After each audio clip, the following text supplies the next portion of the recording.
Okay, folks, I think we're going to get started now. Thanks everyone for joining us. Good evening, everyone. My name is Melissa Molesky. I'm going to be your host tonight. I am in-house counsel, media law counsel with the Pennsylvania News Media Association. And the Pennsylvania News Media Association is the trade association that has been representing the interests of print and digital news organizations for the last century here in the Commonwealth, supporting them, uh, organizations like Spotlight PA, to promote a free and fair press and to help them hold power to account. And in that role, I staff their legal hotline in addition to wearing a number of other hats. And in that role, I hear thousands of questions every year from journalists across the state about questions about First Amendment access, right to know law, Sunshine Act, and all manner of media law questions. So I'm here tonight with on behalf of Spotlight PA, which is an independent, nonpartisan, nonprofit newsroom that produces investigative and public service journalism about state government and urgent statewide issues. You can support their work, including more behind the scenes events like this one, and support spotlightpa.org.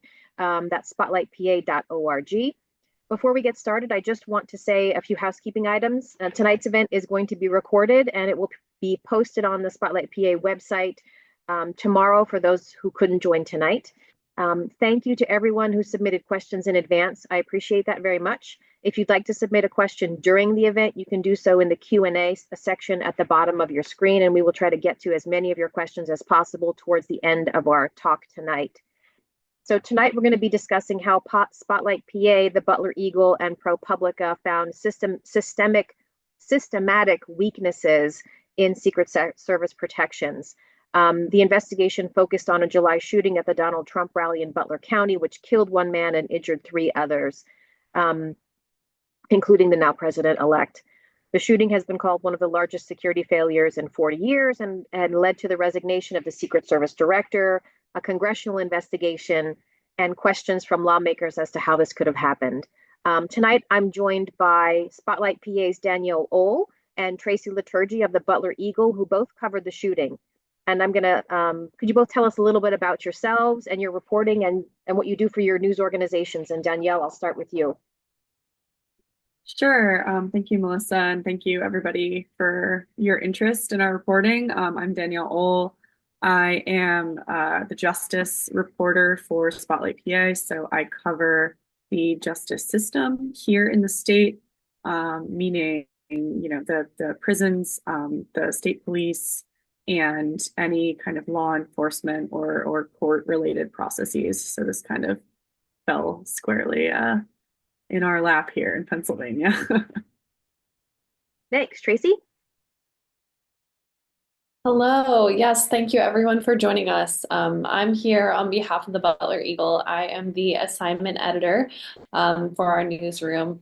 The Butler Eagle is a family-owned community newspaper. We cover all of Butler County from the southernmost municipalities, Cranberry Township, Adams Township, where the residents of those communities often see themselves as living in a suburb of Pittsburgh, all the way up into northern Butler County, Marion, Mercer Townships that are very rural comparatively. And so our family-owned news organization covers all of that. We cover breaking news, crime, courts, local government, the health systems within our area, school districts. And for us, the visit of a former president to Butler County in mid-election season was right up our alley. We had two reporters, two photographers there, and team of editors ready to roll. We just didn't know that this was the direction that we were going to roll that day. Well, that's a great segue into the beginning of the discussion. So let's start at the beginning. Did this story start out as an investigation into the Secret Service, or what was your original focus going to be in the investigation? Is it okay if I take this first, Danielle? Okay. So on my end, I can tell you that the Butler Eagle, we were just focused on getting the news out to our community in the most effective way possible. The day of the assassination attempt, that looked like getting information out about how it was affecting the local hospital that was directing patients elsewhere when now President-elect Donald Trump was taken there for treatment. But in the days that followed, it looked like getting the information that our community needed to know. And so no, it didn't necessarily for me start as a investigation into the Secret Service. It was a curiosity as to what happened in general. I didn't know. I was a little worried. I mean, going into it, I mean, I've got these relationships that my reporters have built up with local law enforcement, but going into this, we didn't know who was at fault. We talked to other news organizations, kind of gearing ourselves up for this, who had gone through similar kind of situations with mass shootings. Obviously not like this, but and they talked to us about how relationships with local law enforcement were strained, if not ruined sometimes, because they had to report what happened. And going into this, we knew that we'd have to report what happened. And it just so happened as the information came down the pipeline and we had these conversations, we got video footage. It indicated over and over again that the Secret Service was at fault. Danielle, do you want to add anything to that?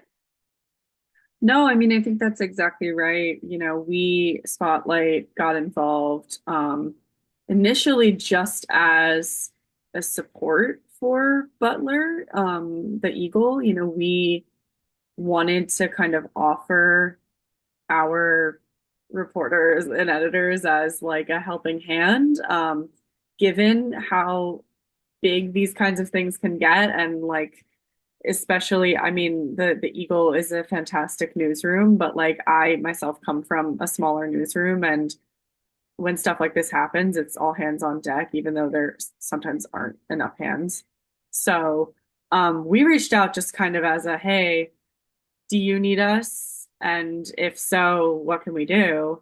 And so we had conversations about just, yeah, kind of trying to get a handle on the law enforcement response and what went wrong, and who was sort of calling the shots, which is unfortunate praise, but yeah, calling the shots that day. And yeah, it just kind of like as we went along, the reporting really did point toward a real frustration among the local law enforcement that the Eagle reporters were very, very tapped into. And so, for my part, we started to kind of switch our focus to, okay, like how can we get at the Secret Service and what went on? And yeah. Well, the article that you wrote as a result of the investigation begins with a quote from Butler Township Police Officer Drew Blasco that came from body cam footage, but he ultimately, efforts to reach him and have him comment on the record or even off the record were unsuccessful.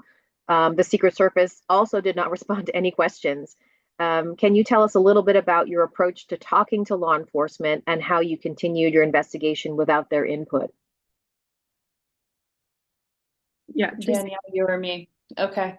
I can take the local end of things. I mean, I know that I mean that they were not super receptive to talking to media. I mean, Butler County isn't used to the amount of media outlets that were here on a regular basis that week or so. I mean, our streets were lined.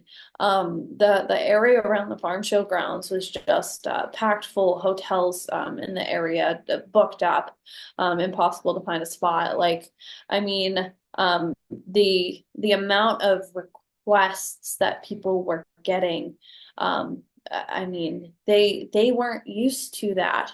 And in the moment, it even made them a little hesitant or shy to talk to the people that they know here over at the Butler Eagle. Were I'd any of like them to more think willing to, that, I'm sorry to what was interrupt. that? Were any of them more willing? Like, I know there are several levels of Yeah. law enforcement. Were any of those different levels more willing to talk with people from the Butler Eagle or Spotlight PA or Yes. ProPublica or anyone else? Yeah, no, I really do think that our local relationships helped us in this scenario. I mean, what I think we do have with them is this level of respect and trust. I mean, we don't, give them any unfair treatment or anything, but we are going to take what they say. We're going to be careful with it. We're going to be respectful of whenever they ask us to have off the record conversations. And in this case, I was able to, one of the biggest interviews that for me pushed this along was an interview with District Attorney Richard Goldinger, who was not initially receptive to talking or not ready yet to talk much. Like he'd give me a comment or two here or there, and but eventually I got him to agree to talk with me, and we got on the phone an hour and a half. The first 15-20 minutes was just a conversation between him and I, off the record.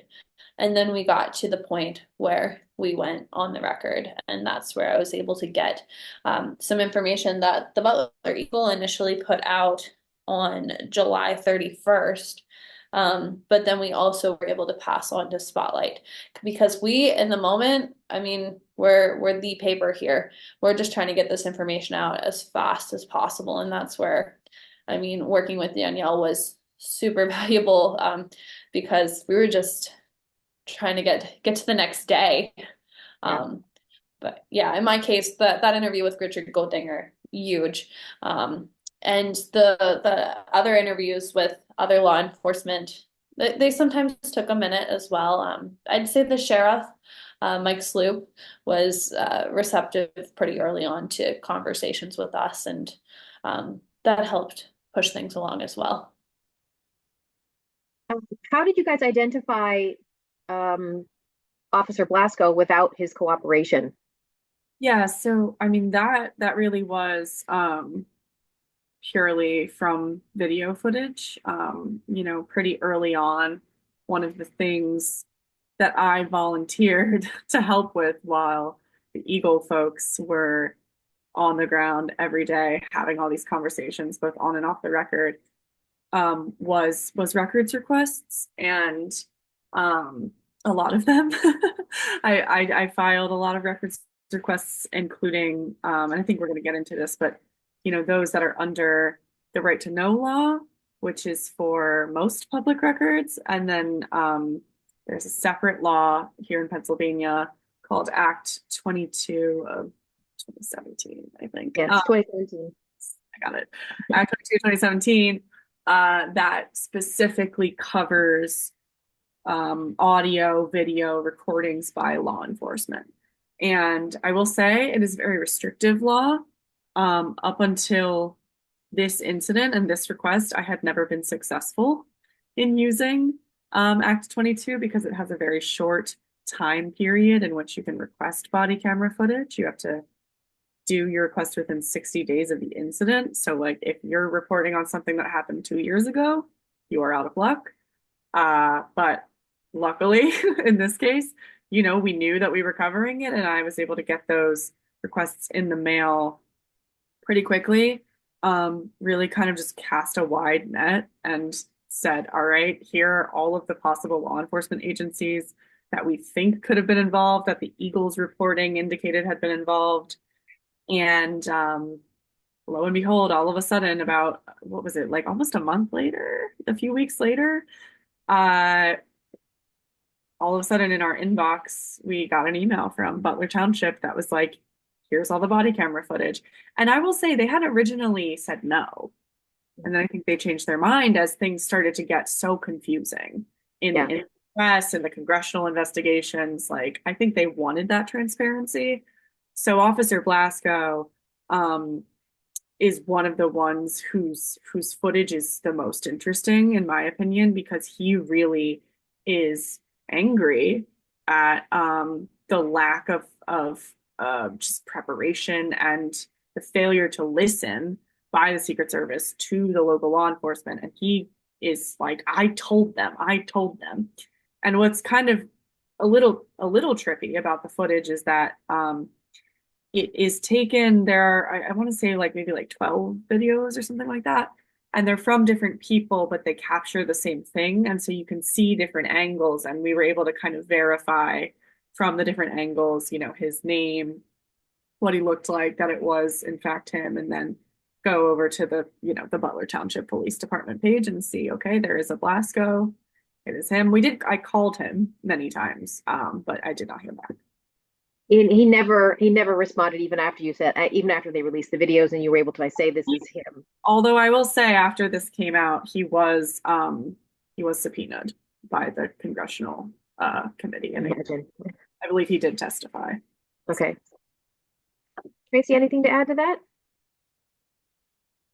I would just note that, I mean, I think that for Butler Township, releasing that information was a way that they could communicate with the public. I mean, it's hard for them to sometimes come out and just talk to the press and put their name out there, and they can get in trouble for that too. But in releasing that camera footage, it showed what happened without anyone having to talk with us. And so I do think that decision on their part to release that information was intentional. So as we've discussed, record requests are often key data points needed for large investigations like this. And that's part of my job as an attorney, is to help journalists understand the law and how to use it.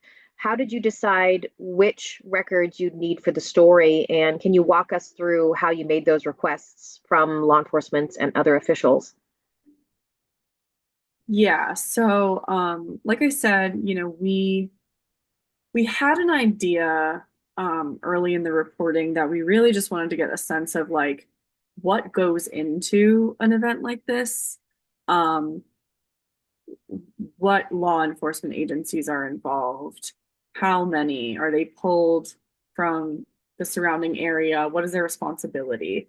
So we identified a few prior rallies that had taken place in Pennsylvania, which, as it turns out, is quite popular for presidential candidates seeking to get those 19 now electoral college votes. 19. So, President Trump had been in the state, luckily, a couple times prior. And so I started with records requests to not just the Butler police departments, and they have sort of like a SWAT unit that became the subject of a lot of discussion. So like that unit, and which is under the DA's office, like as Tracy was saying, that interview ended up being very, very monumentally important because the district attorney had leadership over this specialty tactical unit that was kind of the subject of like, well, was it their fault? Did they do the right thing? So, we filed records requests with them, with Butler City, with Butler Township. But I also took a look wider and identified these areas where there were other rallies, particularly when there were rallies outside, because one of the things that became clear, and it might sound a little like simple, but it was kind of important, is that this happened because it was outside. We kind of, as the reporting went on, learned that there are different processes in some cases when rallies are inside, just given like the practical reality of it's easier to control. Like stadiums have egress and ingress that is, established. It's not ad hoc. It's not in the middle of a field. So we looked particularly at, I think there was one like up where I'm from in the Lehigh Valley, and it was like in a field next to a fire station.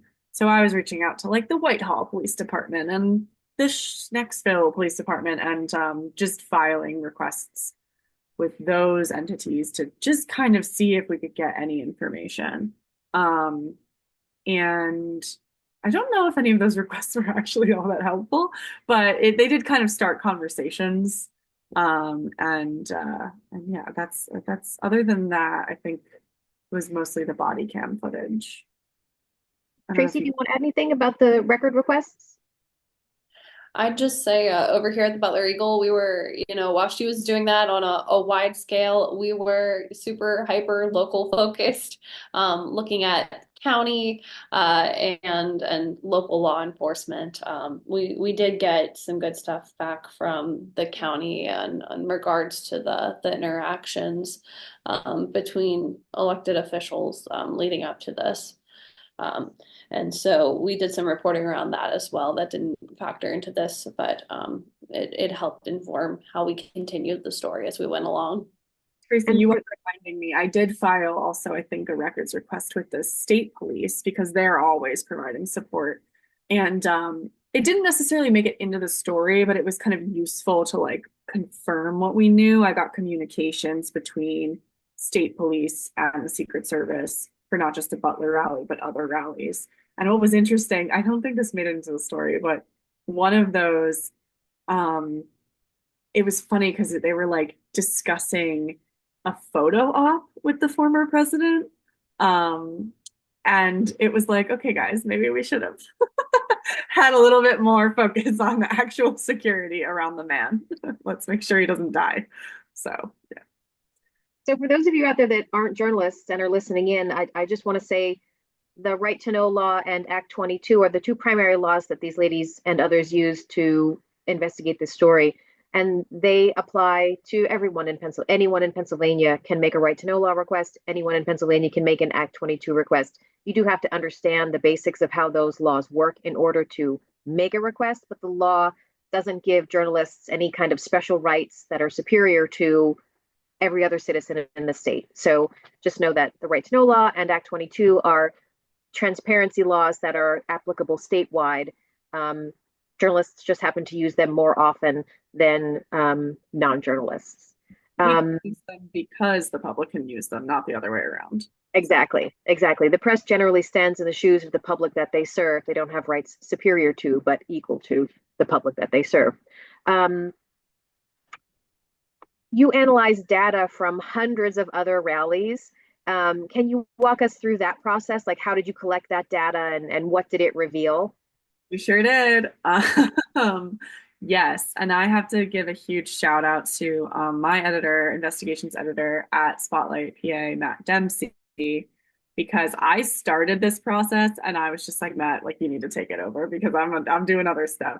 The Eagle folks were, running the ground game. They were like doing all of the interviews. Our colleague and friend Jessica Lusenhop out in the Midwest for ProPublica was kind of getting more of like a national perspective and talking to some experts and people in other states who had dealt with security. And I was sitting here in my house watching like Trump rally after Trump rally after Trump rally after Trump rally because we wanted to gather information on where they were, when they were they inside, outside, or a combination? And the reason was to kind of see if there was any kind of evolution in the way that the rallies were held so that we could see if there was a similar evolution in the process that the Secret Service and the local police were using to secure them.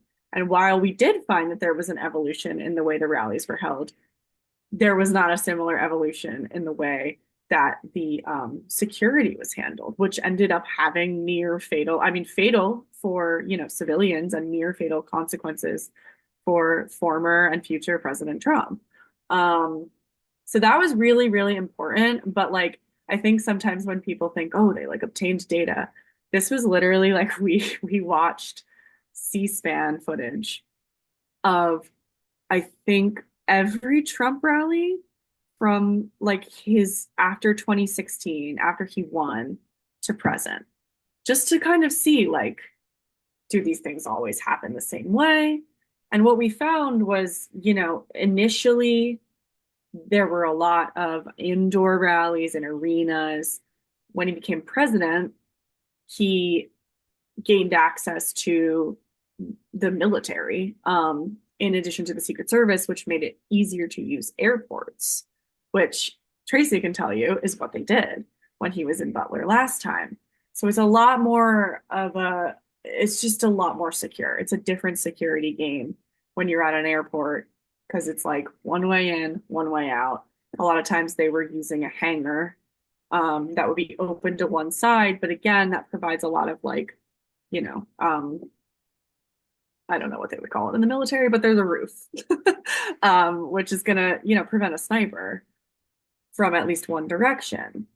But then, after President Trump lost his office in 2020, he obviously continued the rallies, and they became a little bit more um, like of the people, which is common. That's a common thing that happens in campaigns. Like people go to, they're like at the fair, they're at the ice cream shop, they're whatever.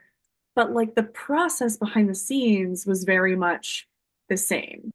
And we were able to kind of show that because we watched all of that. Tracy, do you want to add anything to that? Yeah, I would add that his team had reached out to the airport in Butler County here uh, before that rally was held at the farm show grounds. That was their first call. But there was a fundraiser for the local fire department scheduled there. It's a big car show that happens every year, and they said no. I mean, that is such a big, huge community event, and it was booked. Um, and so that left the Trump campaign to look for an alternate venue. They wound up at the Butler Farm Show grounds, which comparatively it's wide open. It's got you can see I walked through the farm show this past summer after this, and you can see the rooftop that the gunman was on. I mean, it just needed it needed more security around it in order to be safe. And so in this case, with the communication issues around before and day of, it wasn't. It wasn't. I think one of the things, I mean, this came out in reporting, before we published, but it was also something that we were hearing. Like, I think previously, prior to this, had assumed that these kinds of things were like planned very far in advance, and there was a lot of like calls and communication. They are quick. Like these campaigns are kind of descending in a matter of days. And again, that's not like a unique thing to President Trump, but his rallies are so big and attract so many spectators and have become kind of this like spectacle in their own right. And so, yeah, we were kind of at least I was a little surprised by the same level of ad hocness as far as security. It really was week of that the local law enforcement met at all with the Secret Service, and the information that I was told about that meeting from the district attorney, and it showed up in at least some of our reporting, was that it was disorganized, chaotic, not put together. So to me, I don't think actually, I mean, just leading up to that day, I mean, the number of people who expressed off the record that they were concerned about the venue was high. I mean, I had like two or three people that had reached out and they didn't want to go on the record, but they were worried about the venue. They didn't think it was the best fit. And one of this was actually ended up being an unnamed source in the investigation, but I was speaking to people who were former members of the Secret Service, and it was expressed, a few times that, the Secret Service can float concern with campaigns that they, kind of don't like the venue, or they think it might not be the best choice. But often they are kind of just told, like, deal with it. Like, nope, this is the place. We're gonna pick where we want to pick, and it's your job to deal with it. And so, I mean, other reporting from other outlets has kind of shown the like level of strain that is on the Secret Service right now, just given the number of protectees that they have. And yeah, this was kind of like the perfect disaster. Like it was just like not a great venue, not a lot of timing, a flawed process. Yeah, you say what happened. Well, a key part of this investigation was the body cam footage, and we understand that you got it through an Act 22 request that was initially denied, but then they kind of changed their tune and coughed up the records, which is wonderful. We love when that happens. Yes. So can you tell us a little bit about kind of like the nuts and bolts of what you actually got? Like how long was the recording? How many recordings were there? How long did you spend analyzing? Like what went into like the physical aspects of it? Yeah. And what were you looking for in particular?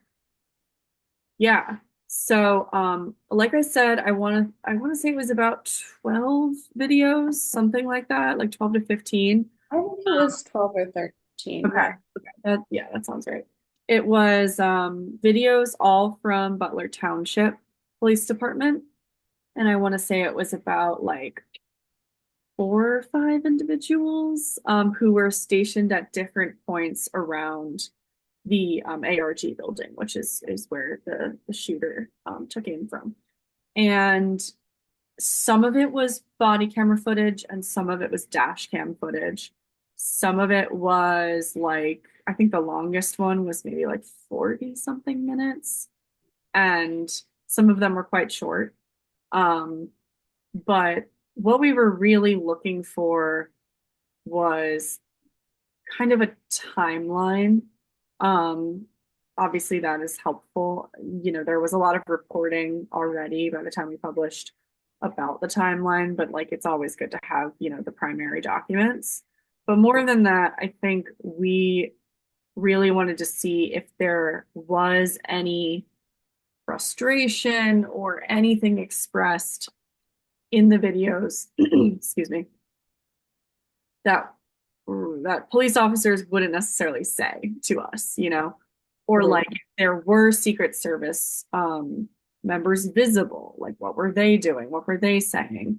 And there is actually a video, I want to say it is Blasco's body camera footage, where you see like a stereotypical, black suited, black sunglass Secret Service agent kind of like run up and just look completely bewildered and like he has no idea what's going on. And then after he leaves, Blasco is kind of like talking to himself and being like, I told them, like I told them this could happen. So, we think that's what we were looking for. And as far as watching it, it did take some time. Like you have to kind of, especially because we were pretty sure that we weren't going to be able to talk to Blasco, we like needed to be so sure it was him. So it was, frame by frame. Like I'm on my laptop here. I have a monitor kind of above. And it was like, the videos blown up on the monitor, like frame by frame, looking at every different angle. And some of the footage, it was quite graphic. So, it was hard, you had to kind of take breaks and make sure that we're taking care of ourselves. Cause yeah, I mean, you could see like the aftermath of the situation. Tracy, anything to add? Yeah, on my end, I had a reporter the day we got those videos going through them. He was tasked with, finding anything from them that was new or interesting, and then we would lead with that for the day. But really, we were looking to potentially follow up on anything that was relevant too. And I think that I don't know, it was just important for us to get that information out to our community. And in the weeks that it wasn't the weeks, it was a week that followed, we actually edited all those videos for language and like some level of graphicness. And we did share them on our YouTube channel as well in an effort to be super transparent amid all of this. So it was real effort and resources that went into that and to get them to a place where they could, go online. We had to look at the gruesome stuff. Eddie Trezino over here, I've got to give him props. He's the reporter who went through everything day of, um, and got that together. Yeah, I want to say my only regret with that is all of the outlets across the country that had requested got the footage at the same time. And I had been doing something different, so I just like didn't see it until CNN posted. They were like, "We have the footage," and I was like, "Why did they get the footage? Like they told me they weren't going to give me the footage." And then I go into my inbox, and it's like footage. I was shoot. Like I called Matt, I called Tracy. I was like, "I'm so sorry, guys. I'm working on it now." So we actually ended up, like the Eagle Spotlight did a story separate from the big investigation that kind of talked about the footage and just like what it revealed. Yeah. Enforcement in Pennsylvania. I think one of the other things we were looking for was um, any evidence of how they were communicating that day. So we could see people like on their cell phones. We could see officers on their walkie-talkies, their radios, Mhm. telling people to please leave. There was a guy on a horse for some reason who they had to tell to leave a couple times. So yeah, it's interesting. So another big part of this investigation involved communication or lack thereof between the different law enforcement agencies. Can you tell the folks about what steps you took to uncover or confirm the organizational or communication issues between law enforcement present on the day of the shooting? Go ahead. Lots of conversations, yeah, lots of conversations with local law enforcement, both on and off the record, were really the initial signal that communication was an issue. I mean, in addition to talking to the district attorney, we talked with the head of the Butler County Emergency Service Unit, who had made the plan that local law enforcement was running off of. Um, he hadn't got one from Secret Service, and so he made one himself. And so I referenced that plan, which had actually been acquired initially by one of the people on Mike Kelly's task force, the bipartisan task force to investigate the attempted assassination. And so I was able to reference that.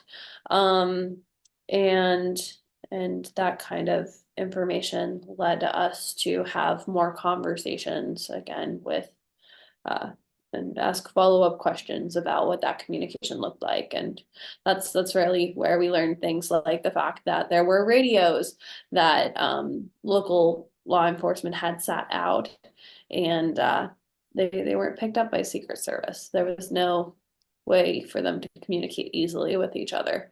Um, it was a mix of what did you call it in your reporting, Daniela? A cobbled combination of I don't cell phones and radios that um, in that moment I'm sure did not work very well. It obviously didn't work very well. Yeah, and I mean, the Eagle reporters really like did most of the legwork to kind of get that narrative and figure out how things worked that day. But yeah, I mean, I have a couple of police sources that I reached out to, and I was like, "Hey, did you guys were you ever, participating in a big event like this, whether it was for a former president or a candidate?" And they were like, "Oh yeah, it was like kind of a mess," and talking about what that was like. Jessica from ProPublica was talking to some folks who had participated in similar things in like the Detroit area and the Midwest, in Minneapolis, and they kind of said a similar thing, like we were getting a lot of stories about these command posts that were set up, but how it kind of like, I think one of the things that became clear that we were all kind of saying as this reporting was coming together is that like the difference in Butler wasn't necessarily some sort of like fatal flaw. It was that like someone showed up to test it. And I think we say that in the story. But, I mean, it's been, and I'm not saying, I'm sure there have been threats at other rallies that have been neutralized, taken care of, whatever, without issue. But, it did kind of seem like something like this was inevitable, just given, as we were talking about before, all of the kind of converging factors, the evolution of these type of rallies, the size of them, given President Trump's popularity, the strain on the Secret Service, the inflexibility of the process. So, Tracy, anything to add to that?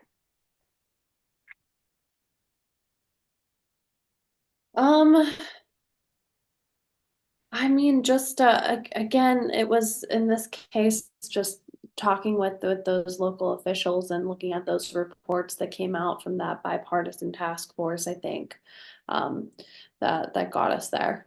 Yeah. And I think if you could just spend like a minute telling, describing the process, because we have a very local news organization. Obviously, Spotlight PA is a statewide organization and ProPublica is national. So how did those three organizations work together to help paint this picture for the public? So we got on a couple Zoom calls initially just to figure out how we wanted to approach this. I mean, at the Butler Eagle, we were going through the day-to-day process, right? We wanted to make sure that we had that presence and we're sharing that information with our audience as quickly as possible. But we knew that we wanted to scale this coverage. And one of the things that kept coming up over here was, well, how does this compare to the rally that we had in Butler previously at the airport? And so we were looking at comparing that with the rally that was held at the farm show grounds. And so then, as Spotlight reached out to us and said, "Hey, like, do you need help?" The answer over here was yes, we do. There was so much going on in that moment that to do this coverage justice, to be able to scale it and look at not just the comparison with the other Butler County rally, but to look at how it compared on the state and national level, working with Danielle over at Spotlight, working with ProPublica, allowed us to take that, what we were doing on a local level, and scale it. So super appreciative of that ability to work with them and do that. Yeah. yeah, and I think it worked pretty well. I mean, as the Butler Eagle reporters were doing their daily work, they were writing it up, putting it in Google Docs that went into a folder that we all had access to, similar to what Jessica was doing, kind of just like writing up her notes, putting it in a document in the folder. And I was kind of the like ground control for the whole thing. And I was just like, okay, all right, this is what we've got. Like, this is what we don't have.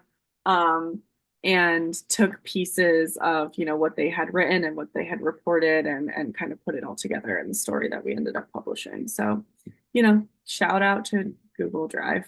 It was Shout out to Danielle. I mean, we really just we took our notes and they weren't always as organized as they could or should be, but we were able to. It was myself, Eddie, Arena Bukar, one of our reporters as well, who had.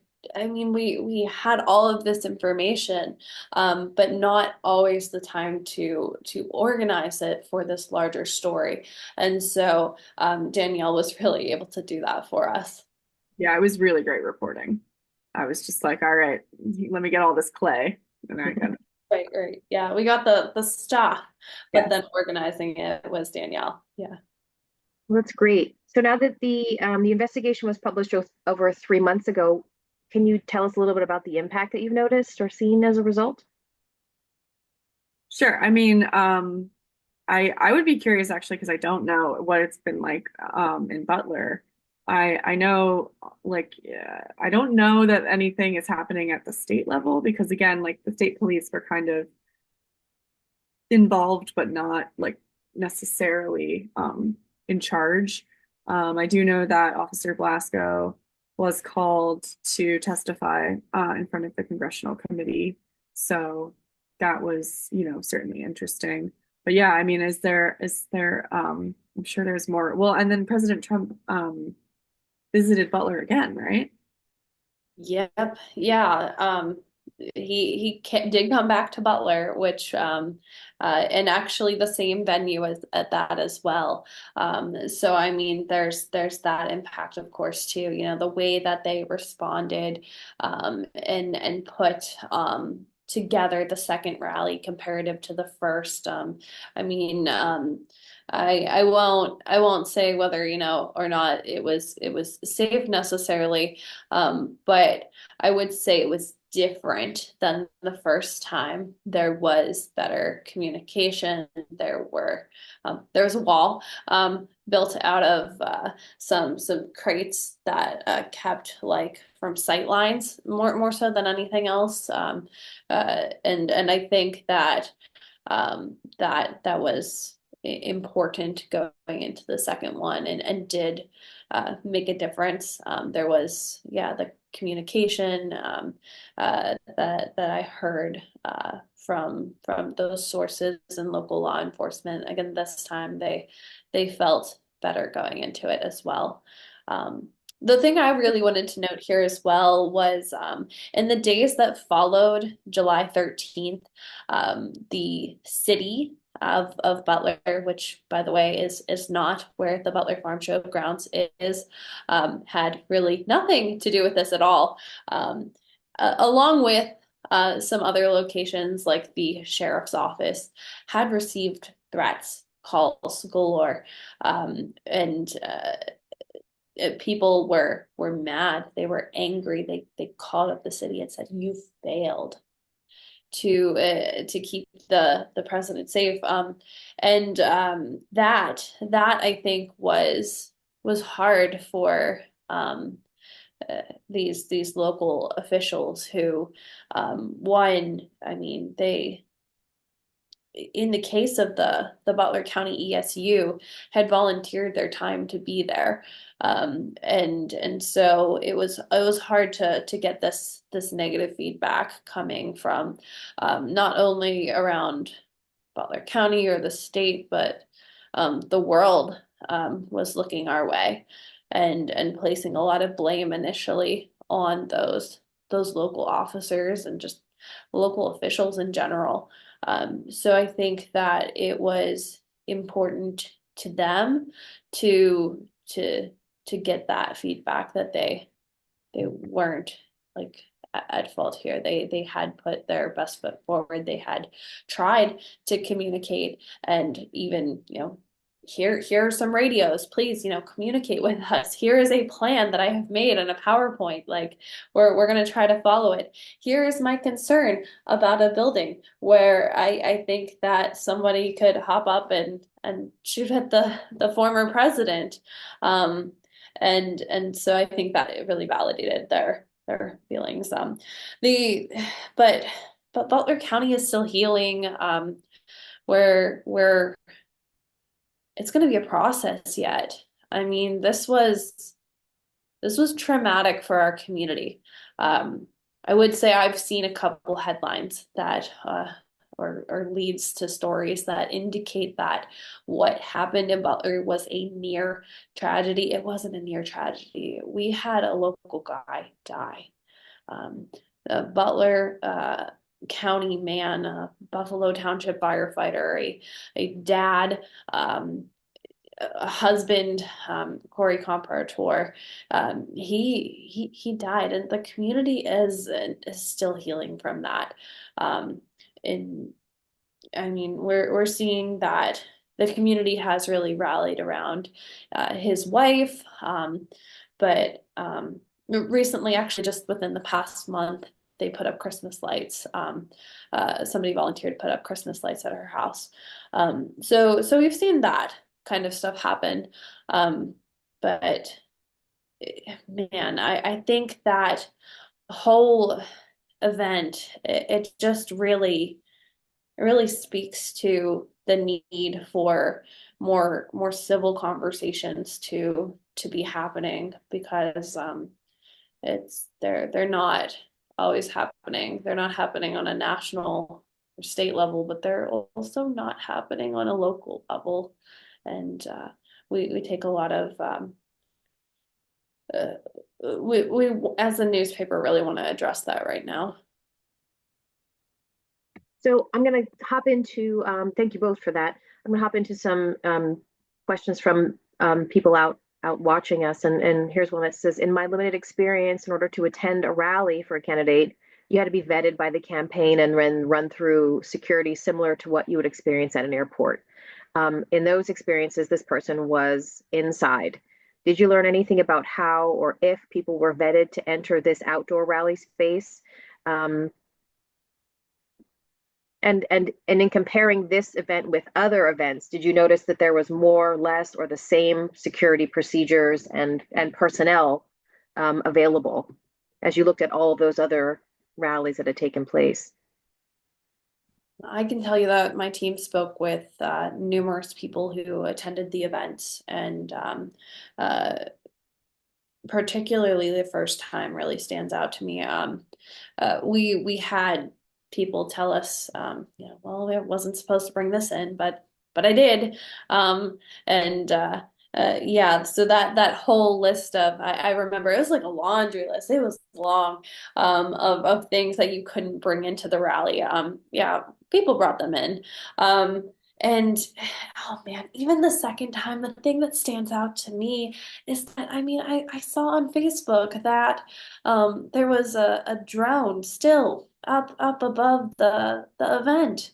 I mean, those pictures weren't allowed, but heck, they were there. And so I definitely heard from sources and from my reporters that there wasn't necessarily a ton of rule following going on there as people were entering the rally, particularly the first time. Yeah, and that's one of the things we were looking for also in photos and videos of prior rallies, just like were there metal detectors? Like was there kind of a security presence? Was there fencing that tried to control ingress and egress? And yeah, I mean I'm gonna defer to Tracy on like what it was like on the ground in Butler because her reporters were there. But I did speak to some folks who were attendees. I had kind of put a call out for like anybody who had been to a rally in the past. And yeah, I mean, there were people who talked about like, oh, I went through a metal detector. Oh, like it seemed like it was pretty locked down. Um, I think by comparison, these events that are in like fields basically are a little bit more difficult to maintain and manage, just given the like it's like built that day, torn down that day. So Did you notice any difference between the first and the second rally in Butler, Tracy, like as far as security vetting or anything like that, or compliance with the rules? I know you mentioned the drone, but Yeah. So I guess two things come to mind. So one, I did hear one story of a woman who attended the event the second time. She had got in a camera. And everyone that she interacted with at the event was upset because their cameras were not allowed and they were required to take those back to the car. But I don't think that was quite the same issue the first time. And then the other thing that I would note, the venue itself, the first time I had heard that there were children playing on the seats where people would, then sit at the rally in July, just the night before. So uh, the second time around, that was not the case. The venue was locked down, and people weren't in it the evening beforehand. And what would you say was the best source of information if you could have just one, what was the key to opening up the story? I think Goldinger, right? Yeah, I would say Goldinger. I I mean, just I needed somebody who was willing to tell me what happened, and in his role, he was able to do that. Um, and I do have to say I really appreciate his willingness to sit down and have that conversation with me. Um, I imagine that was something he had to work up. Uh, to do.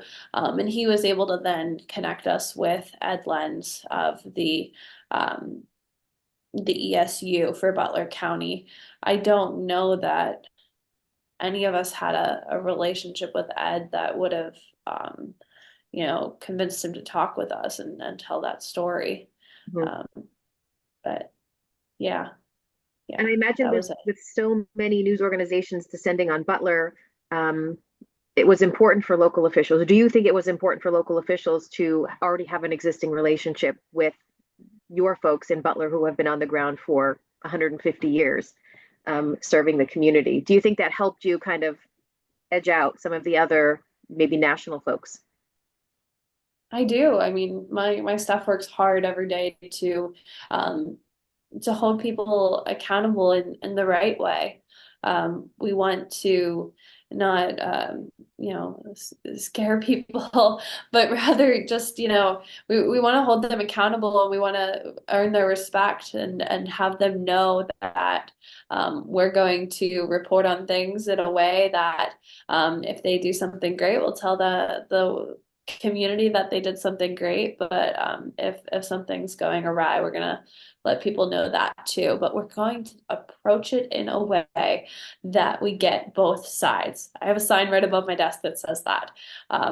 So no surprises over here. We try to get both sides of things, and I think the community recognizes that. Yeah, I'm I sorry, would. go ahead, Danielle. I'm just gonna No, go I ahead. just wanted to quickly say, I wouldn't have been able to get the kind of reporting that they had, and I don't think that national outlets were able to either. It's incredibly hard to pair. Like I mean, I have to hand it to the national outlets because like it's incredibly hard to parachute in, and sometimes you don't really have a choice.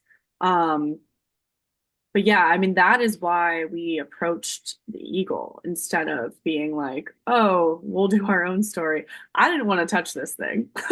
Like, I was like, nope, I am not doing anything with this. This is going to be, a circus. But we did, like, my editor, Matt, and I discussed it, and we were like, we should see if the Eagle needs help because that is the kind of thing that Spotlight really is like here for. Um, to yes do our own original reporting but to provide that assistance to our local partners, so yeah, couldn't have done it without the Eagle. That's all we have time for tonight. Thank you both, Tracy and Danielle, for sharing your experience and helping us all understand the important work of local journalism and statewide journalism for bringing this information to the public. I hope you all learned about how amazing the work is, how hard the work is, what an amazing job these journalists do day in, day out to stand in your shoes and hold power to account and bring issues to light and call for change when necessary. Um, have a great night, everyone. Thanks for joining us. Thank you.